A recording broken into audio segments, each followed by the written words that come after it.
like an idiot, I forgot to press the trigger, the release button on the reel. So my arrow went and the string did not. So it separated and now I have to go take a dip in the drink.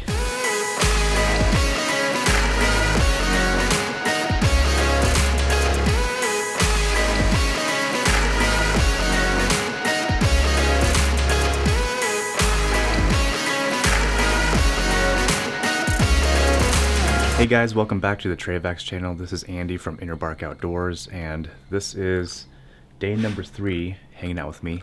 And we woke up to a pretty beautiful morning. What we're gonna do right now is we're packing up all of our gear, taking out some of the trash that we produced, and then we're gonna pack up the truck and then head over to my other property in Eastern Washington.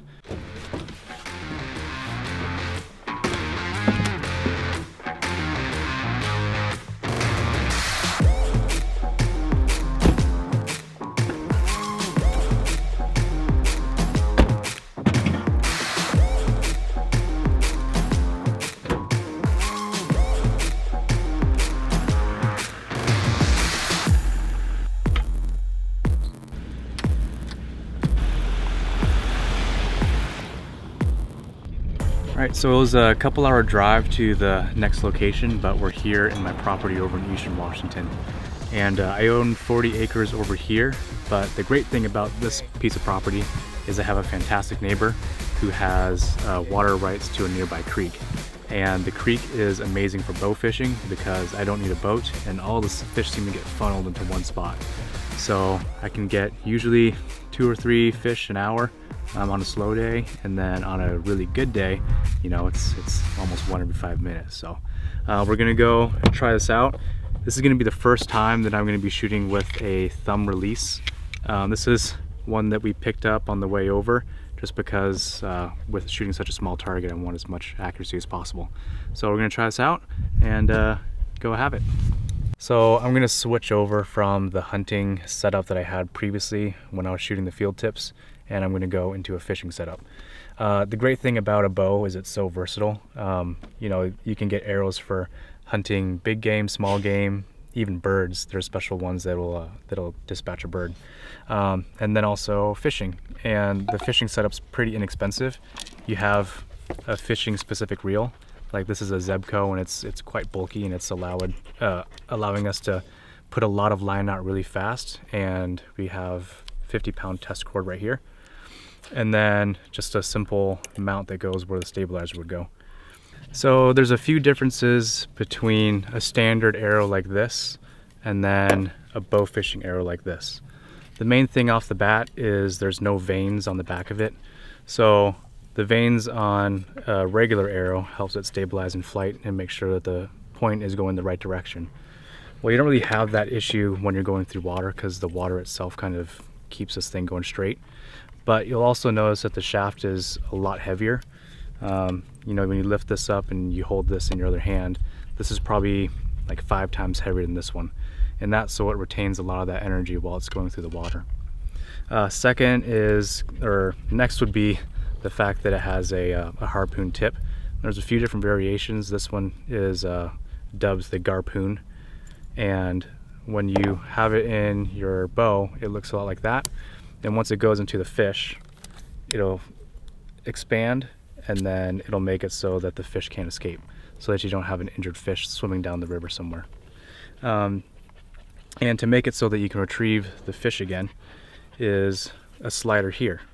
So when you're drawing the bow, this is going to be in front, and then once you fire the arrow, this will travel all the way back and carry with it the line that's attached to your reel. And then from there you can lock up your reel and then start bringing in the fish. And that's pretty much all it really takes to go bow fishing. If you already have a hunting setup, you pretty much have everything you need in terms of the foundation. Everything else is just a reel, a mount, and then the actual arrow. So I learned about this place not too long ago, or actually a long time ago. My dad, about 20 years ago, got busted here for having barbed hooks and fishing out here. And he told me that there were some big ass fish. And for the longest time, I didn't believe him because my dad likes to exaggerate things a lot. But I came out here to film a painted rifle that I just did, a camouflage job, up against the cattails, and I just so happened to have polarized lenses on that day. And I looked into the water, and sure as shit, there were like big ass fish, like a foot long, you know, 15 inches long. And so did a little bit of research and found out that it was most likely carp. I'm like, okay, this is cool. And a little bit more research and found out that bow fishing for carp in Washington State doesn't require a license, and there's no limit. You can do it year round because it's an invasive species. So did a little bit of research into it, and after watching the movie Deliverance, I was like, you know what? This seems pretty cool. We should do this. You know, here it's amazing because my neighbor is planning on turning this into a nature preserve. So you can see like all these flocks of birds coming through here, and yeah, it's just absolutely gorgeous. So you wouldn't expect that this place would be here just based on the drive coming up here and looking at the landscape around it. All right, so we arrived here at this little oasis. It was a little bit of a walk, not a big deal. The weather's not too bad. It's actually almost perfect conditions for bow fishing because there's not a lot of wind, which means we can see directly through the water with our glasses. But I'm suspecting today's going to be a pretty good day for sticking fish.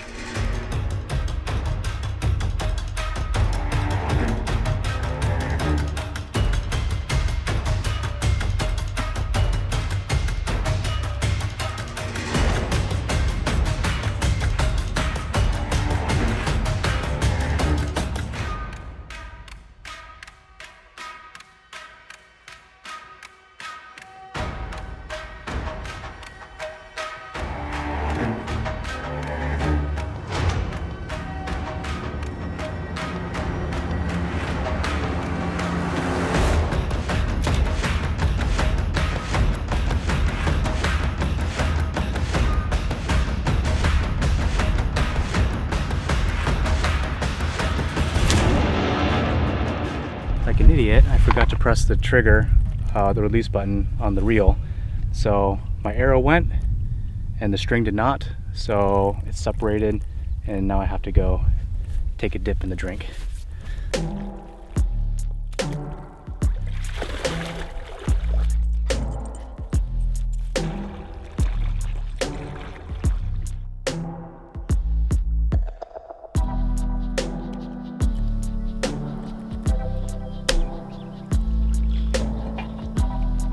And luckily, with the help of my cameraman, I was able to find the general area, and then I was able to find the white of the shaft and then the knock. So luckily, I got pretty opposable toes, and I wasn't having to dive down and grab it with my hands. So I got it. Now I just got to tie everything back together, and then we're back in action.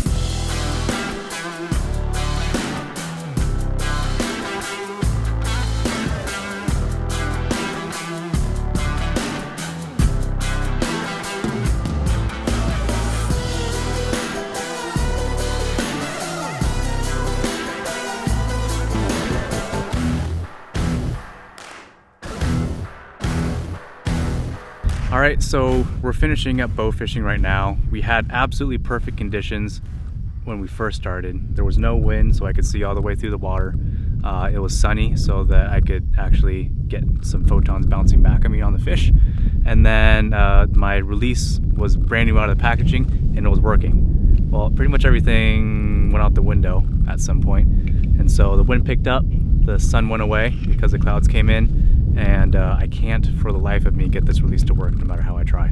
So we're gonna head back now and head back into home base and pick up some Chick-fil-A on the way in. So thanks for watching, you guys. If you haven't already, go ahead and subscribe to the Setbacks channel, and also check out my YouTube channel, Inner Bark Outdoors. There you'll find something like this and a little bit more.